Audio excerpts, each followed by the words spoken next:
The Utah Jazz offense had been stifled all night long without Lauri Markkanen and without Jordan Clarkson. But in the fourth quarter, the Young Bull got the Jazz rolling in a monster comeback to beat the Pelicans 105-100. We're talking about it next on Postcast. Big, huge screen, all sorts of fun stuff. We don't actually have that tonight. Hi, I'm David Locke, along with Ron Boone, as we bring you Postcast tonight. And the Jazz win it by the final score of 105-100, outscoring the Pels 37-23. The Jazz first half was tough. They turned the ball over 15 times. Their half-court offensive rating was a .36, but they stayed in the game with their defense. The Jazz defensive rating through three quarters was a 101. They stayed in the game with their defense. The Pelicans playing the night before without the services of Zion Williamson, C.J. McCollum, and Trey Murphy. The Jazz without Jordan Clarkson and Lauri Markkanen really couldn't figure out how to play. And at the end of the night, Collin Sexton ignited them, hit some big shots, and then Simone Fontecchio was certainly clutch late. And it was a monster group effort as 10 guys played, all of them playing between 19 and I think 27 minutes tonight. I think Collins' 2 3-point shots, and then he went 3 for 5 there in the fourth quarter. 5 assists. So, his play offensively was definitely the dagger, I think, that really gave the Jazz a chance to win the basketball game. But if you look collectively, if you look at the whole scope of this team, but that fourth quarter was just awesome. 13 for 20 from the field with 65% shooting. Let's go. There's one play tonight that's the biggest play of the night, the Collin Sexton assist to Keontae George for 3. It was beautiful ball movement. But what Will Hardy's been preaching and asking for is please do not dribble 5 times and then decide you're going to pass. Yeah. Sometimes you have to just decide to pass the basketball first. And on that possession, everyone did it. And Keontae George got a wide open 3. You get the defense scrambling with passing the basketball. And lots of times guys that can dribble the basketball come off a pick and roll like they want Keontae to do, come off the pick and roll hard enough to the point where the defense has to rotate and scramble to get in front of you. Now ball moving would get, for the most part, will get a good shot. And that's what you saw with Collin Sexton. And Keontae knocks down that's his third 3-point shot of the ball game. In the first half, they turned it over 15 times. You made the comment on the other, they're trying. They're trying to do the right thing, but they're just throwing the ball around the gym. And Scott Morrison joined us at halftime, so we got to figure out which uniforms we're wearing. Like, it was bad. It was really, really, really bad. What changed? I think the positive, you pointed out the good news. The good news was, hey, they're trying to do the right thing. So with that, what changed in the second half where they ended up, I don't know what the final number on turnovers was tonight. 24 seems like a lot. It's not a lot when you have 15 in the first half. First half, yes. And I think it was 15 in the first half, 19 points, something like that. But what changed was the fact that, yes, they were continue to move the basketball and maybe the altitude start to kick in with the Pelicans to the point where they were not getting into the passing lanes. I noticed that Hawkins Daniels really played that weak side passing line very, very well, expecting the Jazz to throw that pass, and the Jazz got away from it. I mean, they tried to throw some skip passes a couple of times that was pretty high, and Checo ended up pulling one down. I'm glad he did because that was at a crucial time.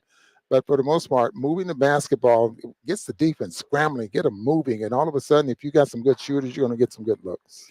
Jazz started tonight with a lineup we never thought we'd see. Keontae George, Chris Dunn, Simone Fontecchio, John Collins, and Omar Yurtseven. They closed with Collin Sexton, Keontae for the final 3:34, Simone for the final 3:34. Kelly played the entire fourth quarter. Walker played about 4 minutes of it and then got in foul trouble and never returned. And Talon played about 8 minutes of it. And Ochai played. I mean, they used 9 of the 10 guys basically, or 8 of the 10 guys, John Collins and Chris Dunn, didn't play the fourth quarter after starting. I mean, this was a truly team group effort tonight.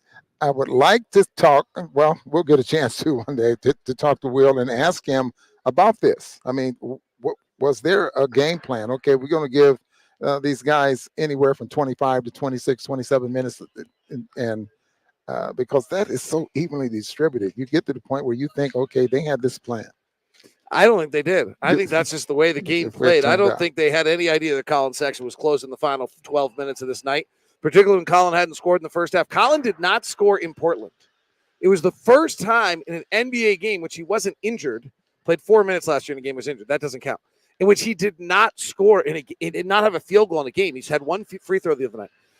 And then he didn't have a field goal in the first half tonight. And for him to bounce back through that, I mean, it's kind of the essence of Collin. He's just never fazed at all by any of his surroundings. That's pretty awesome by Collin to be able to fight through that. Yeah, and you said it many, many times. I mean, he's such a competitor and hard on himself. You can see when he, as you mentioned during the broadcast, he missed a couple of shots and he's backpedaling, going down to the other way, and he's emulating shooting the basketball, because he's worried about his release or something like that. But he's hard on himself, and he always continues to play hard. Let me touch on something else, David. Looking at the field goal percentage, 41, 42% that the Pelicans shot. When I played, if you held a team to 42, 43% and you didn't win, that was, Well, now if you hold a team to 42, you certainly should win. You better right? win. Absolutely. I mean, really, the Jazz defense was outstanding tonight. 100 defensive rating in the first quarter, 98 defensive rating by the end of halftime, 101 by the end of three. I mean, that's incredible defensive rating. League average is a 112. We're not good. We're at 121 defensively. Like, we came in as the 28th ranked defense tonight. So really, hey, let's not ignore two facts. They were without three starters, C.J. McCollum, Trey Murphy, and Zion Williamson, and they were on the back end of the back-to-back. Fine. We were in Portland the other night against a team that was the worst offensive team in the league, and they torched us. So I got it. They were on a back end of a back-to-back, and they had three guys hurt, but I'm taking this. The Jazz had not had a legitimately solid 48-minute defensive effort until tonight. Yeah, I totally agree. And if you don't win these ball games, where does that put you? It's the bottom line. What do you see out of Yurtseven tonight? That was a tough matchup against Jonas Valanciunas.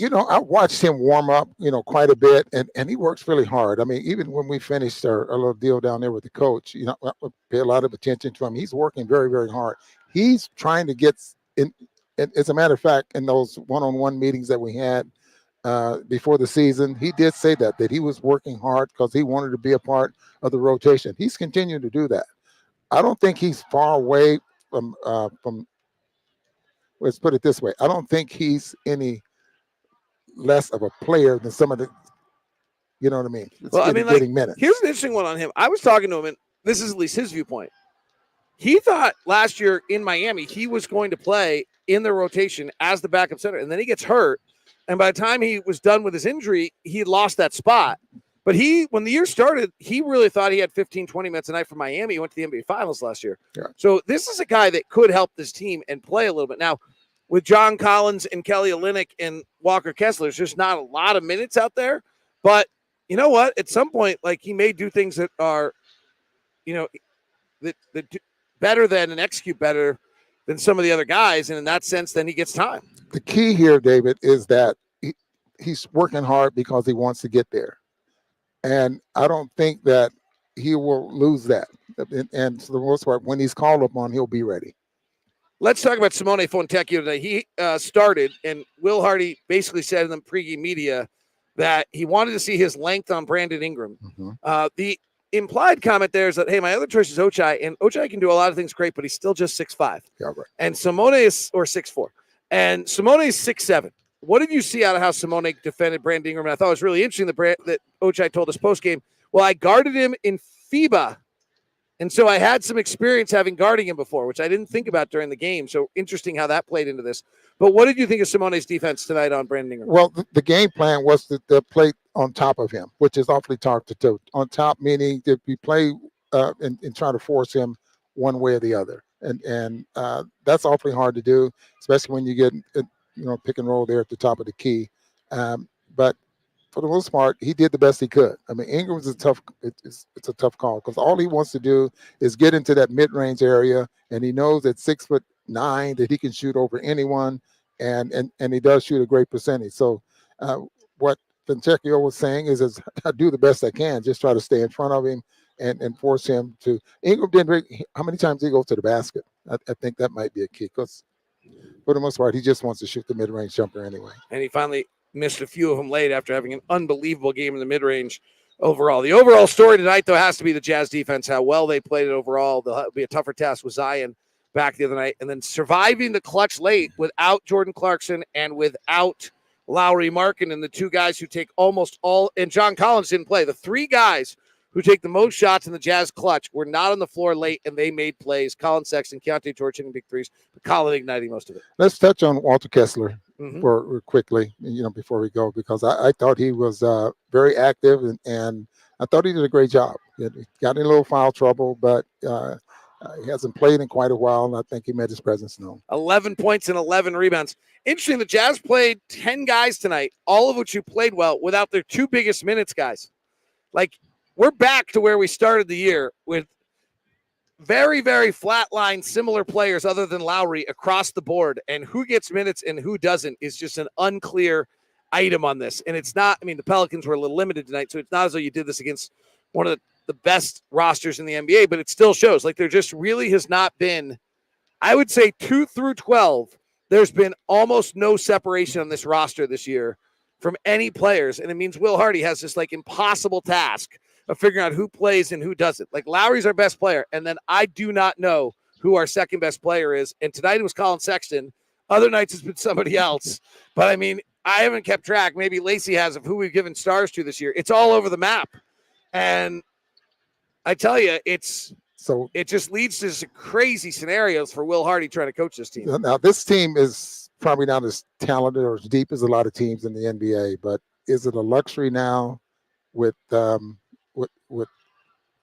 Coach Hardy to have the guys in the right mindset that, okay, if you don't pass, you don't do the right things out there on the floor? I think that is the luxury. However, it's hard. You'd far rather have a clearly defined hierarchy of players in the NBA. That's how the NBA is supposed to work.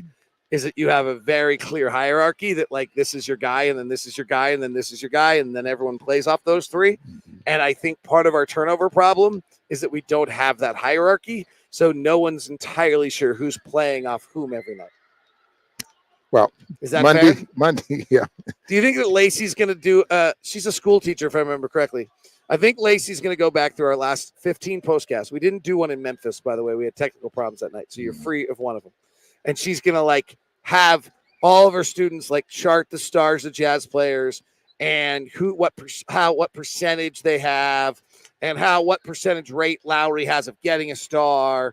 I see math problems happening in Lacey's future as she builds all these things for us. Well, we know one star is going to be Collin Sexton. Collin Sexton is unquestionably the star tonight. The second star, I have my choice, but we'll see who you go with. I'm going to go with Walter Kessler. Ooh, I want to go Simone Fontecchio for his defense on Brandon Ingram. No, okay, I'm going to go with Walter Kessler.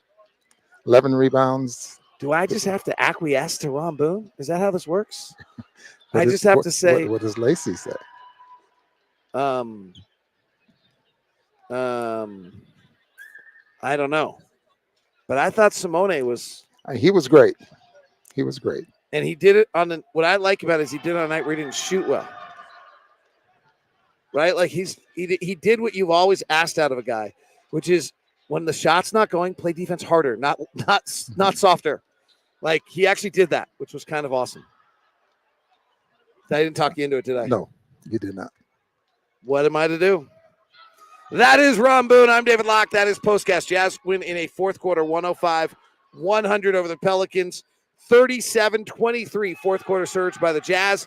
Make sure that you come out and join us Monday. Tickets are available. Jazz Pelicans again. We now send you to the first ever 24/7 national sports stream on YouTube. Locked on Sports Today.